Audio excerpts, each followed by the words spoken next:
Hello, this is just another vlog update. Uh, it's December 4th, 2025. It's pretty cold out here now in Canada, and yeah, I uh, I I got I got some new things, and I've just been around my house, and um, I've been trying to stick to my schedule, which my schedule is like to get more stuff done and have a good routine. And I didn't hit it fully for the last 2 days, but at the same time, I didn't make it mandatory to do everything, so that's good. And did you see Trump uh, said that Somalians are garbage, or that the people in America that are from Somalia are garbage, and that they should go back to Somalia, and that Ilhan Omar, the Somali representative in Congress, is garbage. I was so happy to see that. Like, not not like degrading people, but just like saying what's really going on, because they're scamming America for billions of dollars, and 88% of them are on welfare. I don't know if that's an accurate number, but I think it is actually pretty accurate, or close to accurate, because Somalia is a mess of a country. And then I guess under Obama, something like 80,000 Somalians came to the U.S. And I don't fully know the history of Somalia, but I do know that it's part of, like, well, it's in East Africa. The population is like 19 million, 18 or 19.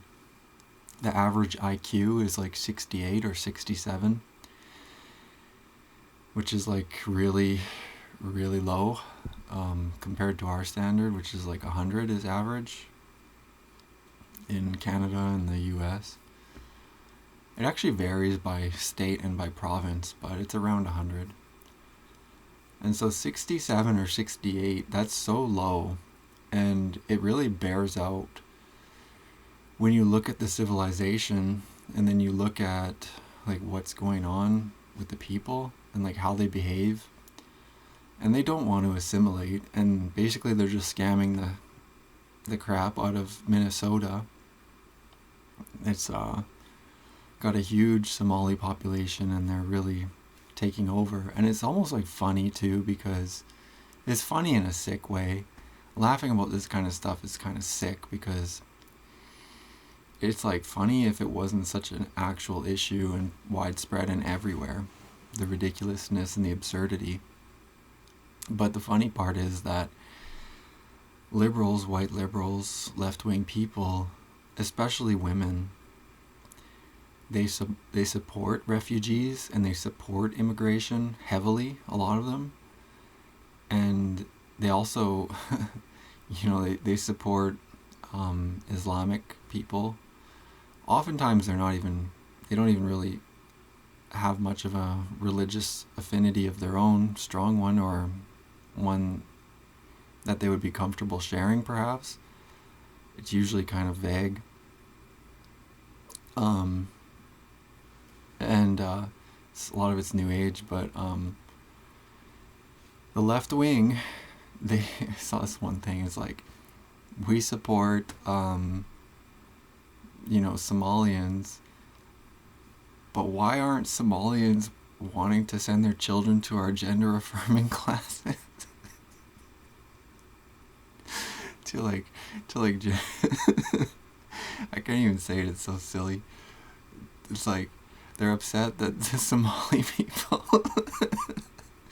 the like hijab wearing Muslim Somalis don't want to send their children to like LGBTQ classes. It was like this clip of like this white woman white American woman, leftist liberal, and she was like so upset. Like, we've supported the Somali community, and they don't want they don't want to send their children to gender affirming classes. It's like, you people are like, you don't understand. Like, you don't understand. They would kill you if you were in Somalia. They would kill you if you tried to have a gender affirming class in Somalia. If you tried to have a LGBT flag and fly it in Saudi Arabia, or like Iran or something. Like, Arabic Muslim countries don't play around. They would like stone you to death. But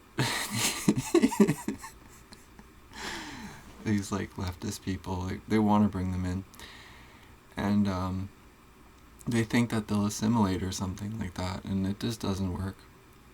It doesn't. We're, as Christians, we pray for their conversion. We pray that they'd come to Christ, but on a real note, it's like, man, there's serious differences and issues, and the Somalis are scamming Minnesota for billions, and now Trump's saying deport them all. I wish they would. I wish they really would deport them, but I don't think that will actually happen. I think a lot of people wish that would happen. A lot of the right-leaning, conservative people, they wish that there would be mass deportation. However, reality is not quite like that. And, I mean, gee, I wish there was. But the reality is not looking good, actually, and it's because it's orchestrated by, I guess you could say, a conspiracy, but it's like a small group of elites or devil worshippers or satanic pedophile death cult or something. It's like billionaires, and we know some of their names, we don't know all of them. Like the Rothschild family, Klaus Schwab, George Soros. There's these small groups, and they do worship the devil. They do have occultist things going on, and they have plans, and they understand that they understand kind of how things are going in the world, and they seek to control and have power over it. And so it's like a small group in the middle, and then there's a ring around them that they communicate with, and it's like, first tier. So the small group has like the whole plan, and they're like devil worshippers.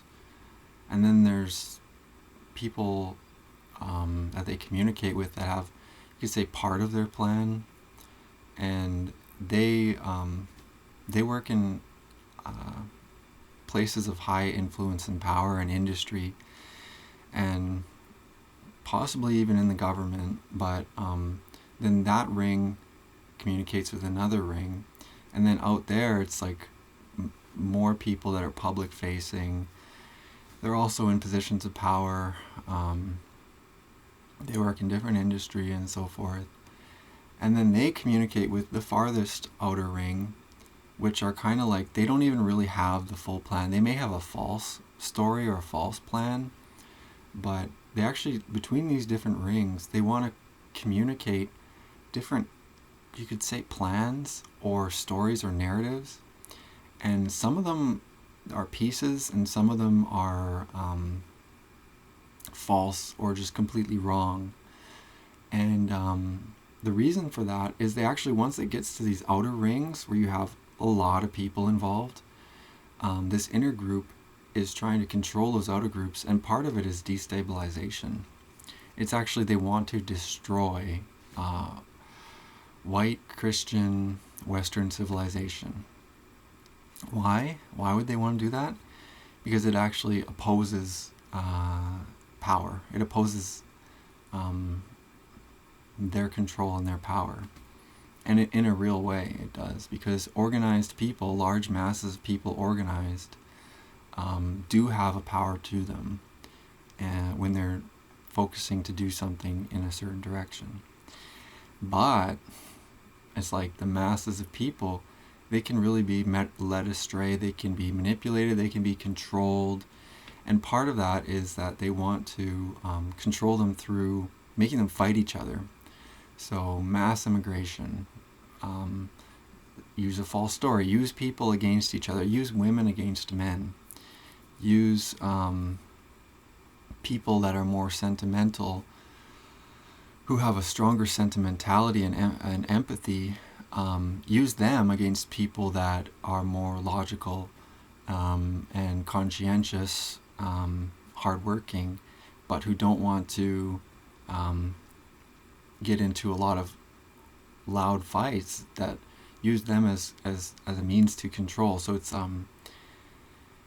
destabilization is the best way to put it, but that's what's going on. And they actually don't want stabilizing forces. They want people to be fighting each other. I'm talking about this inner group. They actually want people to be fighting each other. They want there to be so much information, so many choices that people can pick from, that it's hard to really understand what is going on. If you spent days and months and years researching one narrow field and it has almost nothing to do with what's really going on, they kind of like that. They want that to happen. This, inner group, this inner, you could say it's a conspiracy, quote unquote. You could say it's a cabal, quote unquote. But it really is elites, I guess is the best way to put it. But people in the highest positions of power that are the ones, quote unquote, controlling the government, pulling the strings. The whole thing about it's a conspiracy. That's actually, what they really want people to fight each other over, and they want like a lot of obfuscation and things to make it more confusing about what's going on. And the way to break through that, and it's actually kind of difficult, is you have to look at what's going on in reality. You have to take a look at it, and you have to see it, and you actually almost have to, I'm not quite sure exactly. You have to be able to discern in a way. It does take discernment, and I think it kind of takes time as well. And I don't even know if everybody will be able to do it, because it gets super complicated as well.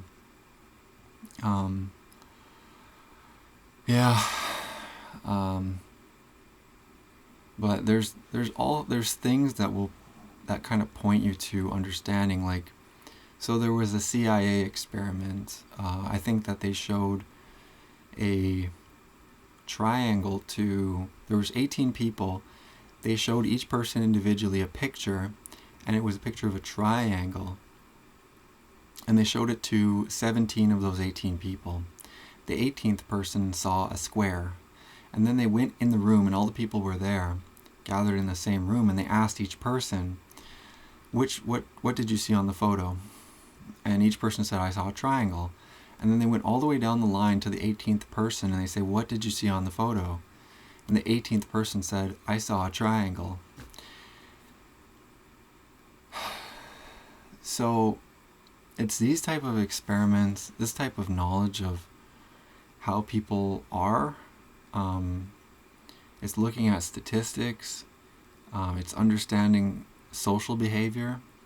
That is how people act in relation to other people, and the strong fear that people get when they are signaled or triggered in some way that they might face some type of pain, including social pain, ostracization, deridement, embarrassment, something like this. Like, when people feel those things, they won't actually say what's true. I'm guilty of this as well in my past. Definitely, when I was growing up, I used to lie all the time. I used to lie a lot, but it was because I wanted to fit in. I was the youngest kid. My family was a total mess, and it was chaos, and no one paid attention to me. So oftentimes, I'd make stuff up. And also another reason why I made stuff up, I'd make stuff up to be heard and to be listened to. But another reason is that I'd also make stuff up to hide my shame and embarrassment, which I felt at a subconscious, unknown level, like a level where I couldn't even name it. It was that bad. It just felt like a pain, basically. And it is that social programming, social engineering, whatever you want to call it. There's actually whole departments and everything. The CIA does a lot of work on this, Central Intelligence Agency for the USA. They do a lot of work on understanding humans, and it's not like they do it so they can work better to make a utopia or to alleviate suffering or to bring people closer to God. They actually do it for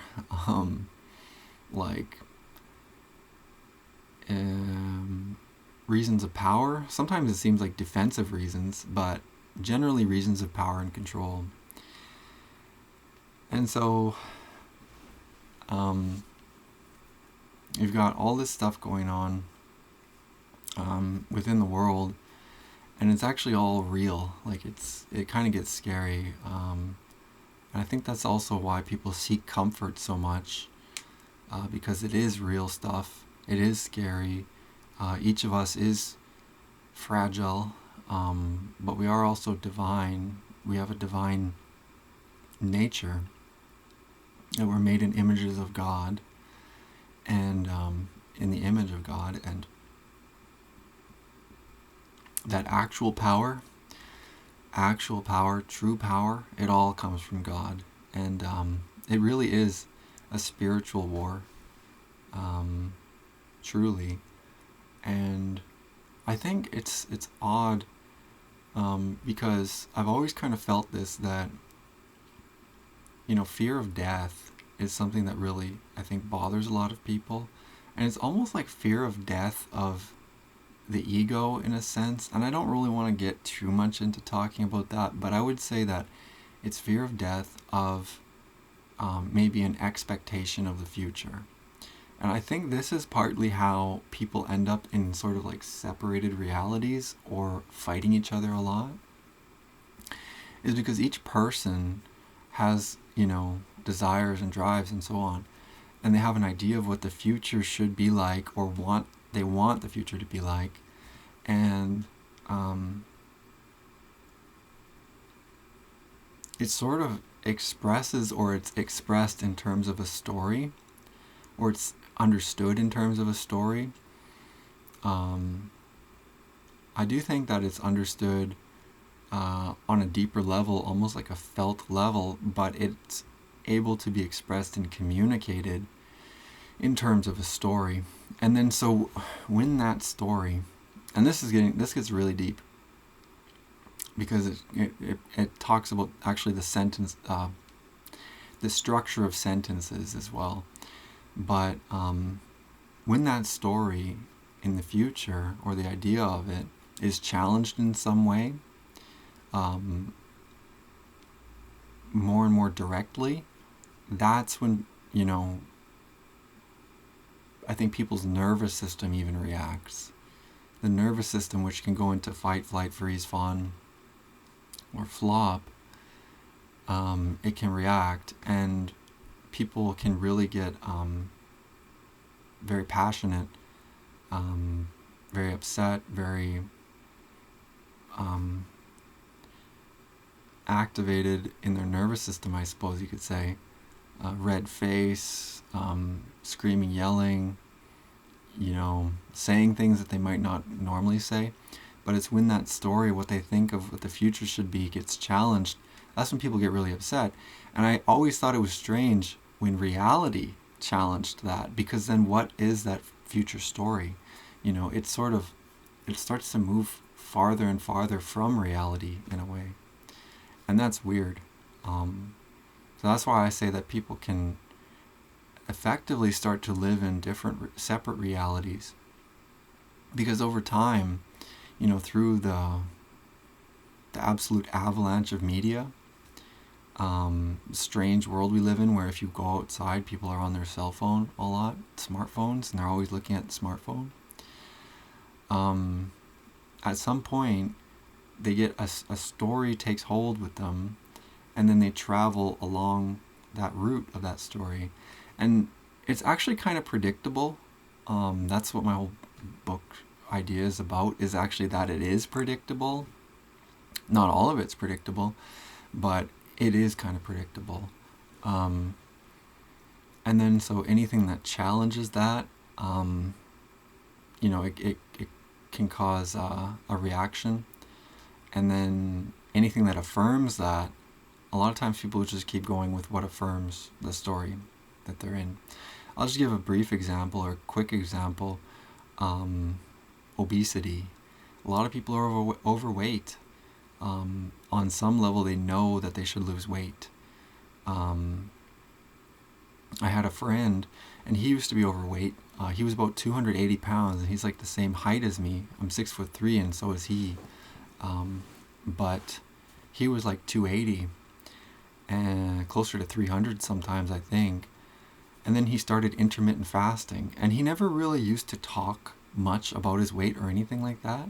And he was just kind of a big guy, but he started intermittent fasting, and over a course of, not quickly, but over the course of a year or two or something like that, he actually lost a ton of weight. He ended up losing like almost like 80 pounds, or like maybe even more, maybe like even 100 pounds.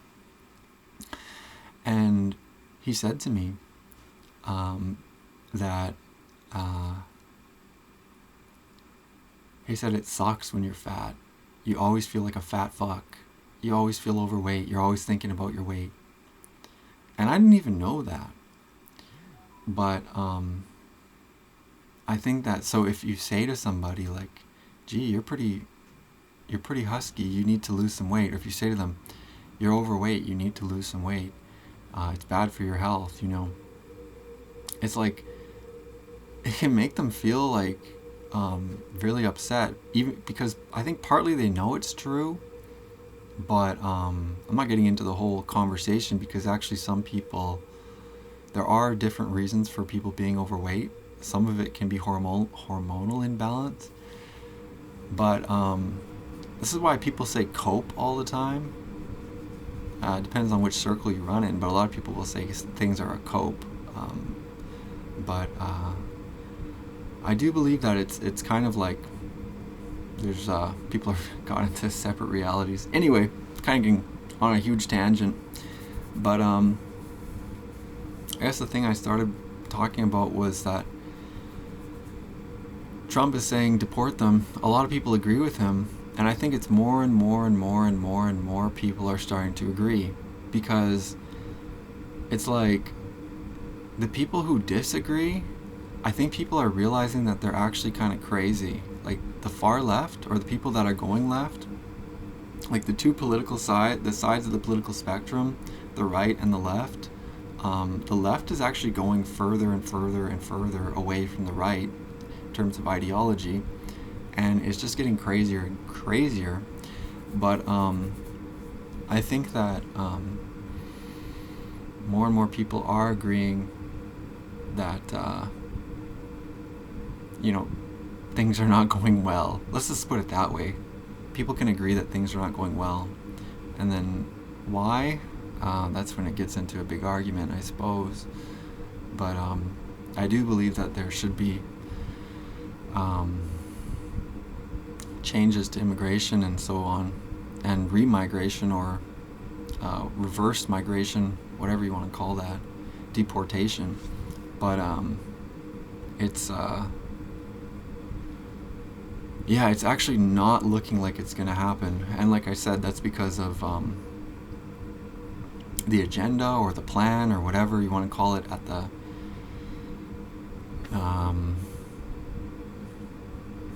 at the center, which is emanating outward, is actually mass migration is a part of destruction of the Western civilization.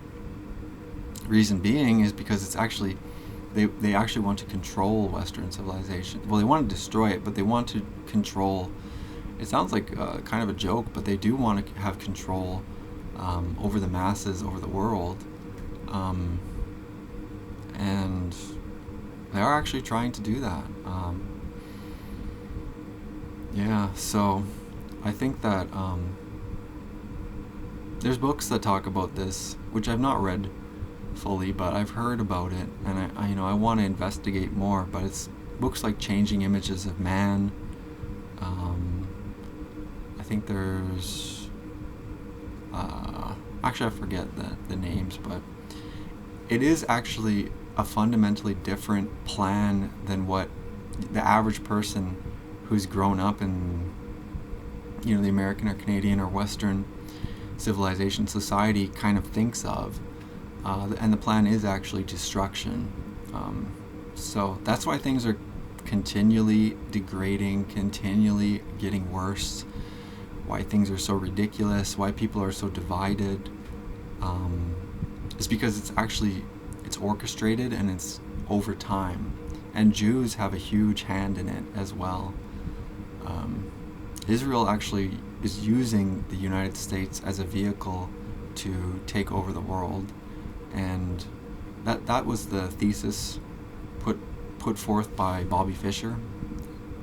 He was like a genius Jewish chess player. I think he had like 178 IQ. And I don't believe IQ is everything, but I do believe it's a correlate, because it is pattern recognition. When you look at what an IQ test measures, it's looking at pattern recognition and the ability for your mind to manipulate things, abstract concepts, and reaction times and so forth. But Bobby Fischer, he said that his basic thesis is that Jews are a criminal people and that they're using the United States as a vehicle to take over the world. And so this is what's going on with the United States' backing of Israel in the Israel-Palestine conflict, but that also goes really back into history as well. So it's difficult, I think, for people to understand all of this stuff just because it takes like a personal interest, personal curiosity, personal commitment in a way.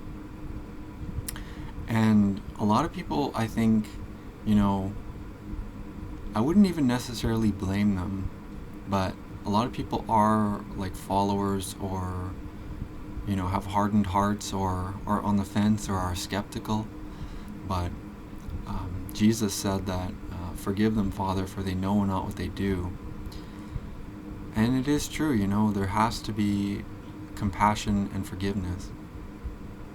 So I was reading about I was reading this blog post on the actualize.org forum, which I actually don't go on there much. I've talked about this, but I'm not the biggest fan of Leo Gura anymore, because he actually talks badly about Christianity.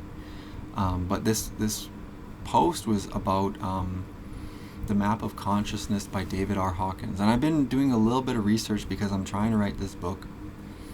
And I just thought this post was so interesting. So someone posted about David Hawkins' Map of Consciousness, which lists all the different emotions and worldviews from the very lowest, which is shame, and then it goes up like, anger, pride, and then it goes up. Those are the forceful, the emotions and the worldviews that require force to continue. And then there's a cutoff point right above pride, which is, I think it's courage.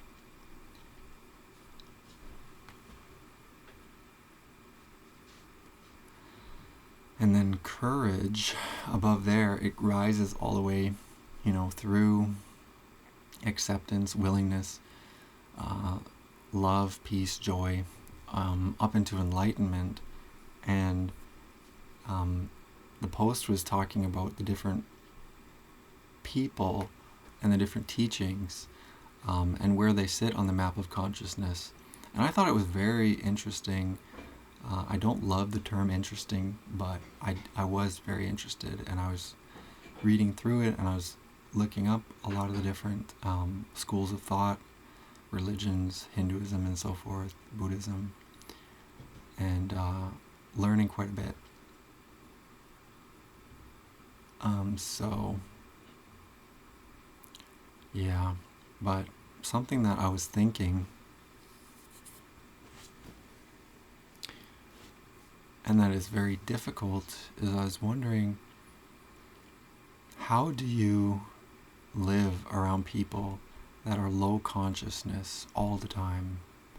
People that are in shame, guilt, humiliation, maybe they're even unconscious of it. And that's really difficult. And it was saying in this post that 85% of people are below the power cutoff, and they're in the force. They're in the force category. And I was thinking, like, it's so hard living around people that are really low consciousness because they don't want to have a conversation about anything. They're incapable of it almost. And it's very hard to have a conversation. There's a lot of defensiveness, cynicism, passive aggression, latent trauma, and I'm not trying to say that in a disrespectful way, because I have a lot of traumatic events that I'm working through and that are hard to work through, and I understand it. But it's very hard living around people all the time where they don't even want to have conversation about this type of stuff. Or if you try to start a conversation, they instantly try to swallow it and then shift the narrative to enable further shame cycles or anger cycles or pride cycles. And yeah, that's tough, honestly. That's tough. But it was kind of nice to see this post because it gave me a little bit of understanding that 85% of people are living very low. And it also said that what happens, and I thought this was really like a new insight or amazing thing, kind of, was that the people above 200, like, that are in courage, acceptance, love, peace, joy, or love, joy, peace, enlightenment, they become rarer, but they counterbalance. There's a counterbalancing effect energetically of the people that are lower.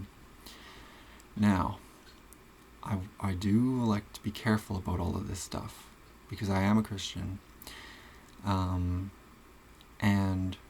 so I'm tentatively investigating it, and I'm not accepting every single thing that I see. But what I thought was interesting was that it was saying that Jesus Christ, he's at the highest level. So Christians, we believe Jesus is God. And the highest level that you can get on earth is, he classifies it as, David Hawkins classifies it on the map as enlightenment.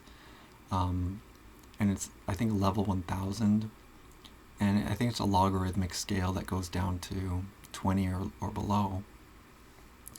And it's just a number that corresponds to your level on the map. But Jesus is at 100, or no, 1,000. Sorry, and yeah, it's really amazing to read this stuff, and it's it gives me like a deeper connection as well to the divine. Like it has me thinking about these things, higher order things. And of course, I'm being careful about it. I'm practicing spiritual discernment. But it helps me to pray as well, because on the list, the classification list, it had angels, like archangels, and they were listed at 50,000, which I think it was the highest one that I saw in there. But the thing is that, and again, this is like a deep concept, high level concept, but all power comes from God. So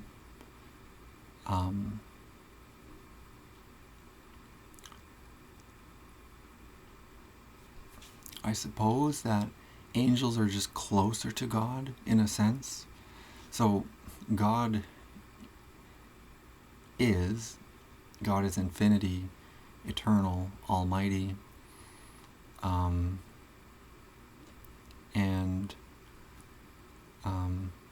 the closer that we come to God, we receive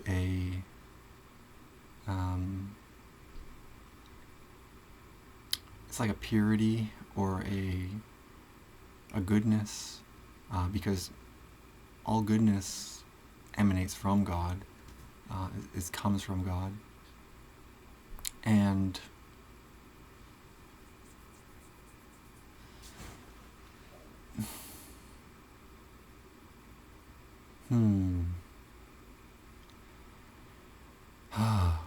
when I think about it, it's actually difficult to talk as well, because it's a comprehension thing, and our minds can't actually comprehend it.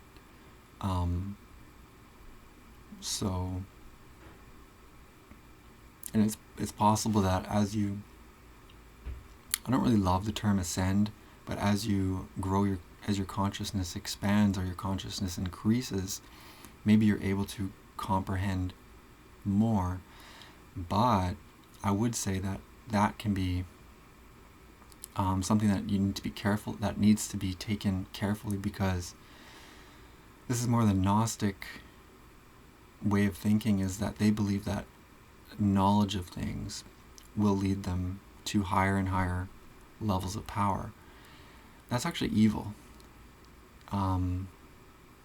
Maybe not entirely, but it's wanting the knowledge and then trying to covet it,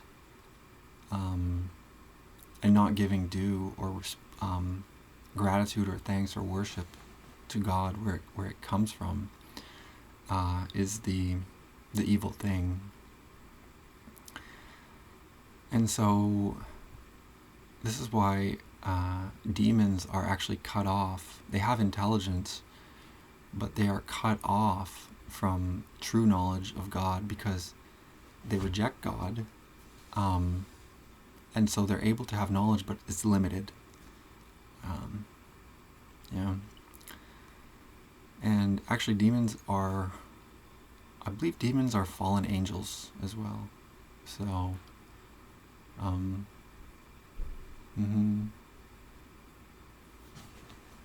the archangels are Michael,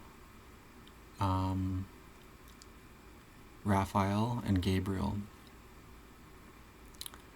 I forget what Michael does exactly. I know that he's protection, I believe. So he does spiritual battle. Raphael, I believe, is a messenger. And Gabriel is... I think Gabriel might be a healer. Though I don't want to get that wrong, but... yeah, so... Anyway, it is a spiritual war going on in the world. And I do believe God deserves all glory, and we have to give all glory to God. And he that exalts himself will be humbled, and he that humbles himself will be exalted. I believe that's important as well to remember. Anyway, I just wanted to get on and talk because my back is killing me. I have a herniated disc. I've been home most of the day. I might go out for a walk. It's already getting dark. It's only 4:30 maybe p.m. And it's really cold out. It's like minus 20 Celsius or so. Oh, anyway, that's all.